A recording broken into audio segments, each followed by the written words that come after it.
Nous sommes actuellement les témoins d'un changement radical et profond au sein même de notre société.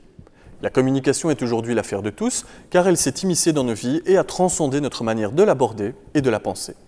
Mais cette révolution des moyens de communication est-elle propre au XXIe siècle? Eh bien non. Déjà, au XVIIIe siècle, une révolution des médias s'opère. Tout d'abord, le marché de la presse périodique.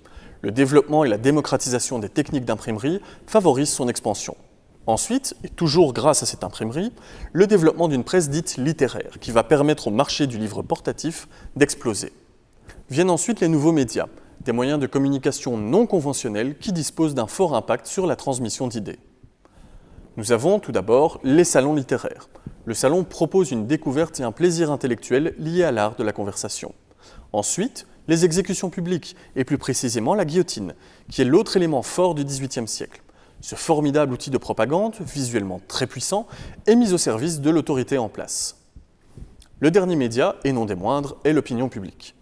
Celle-ci est probablement la méthode de communication la plus apte à traverser les âges sans pour autant perdre en puissance. Si elle est capable d'exalter les foules et le peuple au XVIIIe siècle, c'est par le biais de deux canaux de diffusion. Tout d'abord, la communication orale. La caractéristique majeure et inhérente liée à la transmission orale des informations, c'est la vitesse de diffusion de la rumeur. Le plus important pour l'époque est de savoir.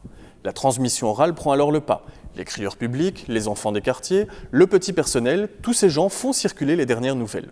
En effet, il y a toujours bien un lecteur avisé à côté des affiches placardées sur les murs qui va déchiffrer et transmettre à haute voix les informations qui s'y trouvent. Le problème lié à ce média est la surinformation. Comment fait-on pour discerner le vrai du faux? Ensuite, la communication visuelle. Dans ce cas, la prolifération de caricatures est également un indicateur précis de l'importance accordée à celle-ci.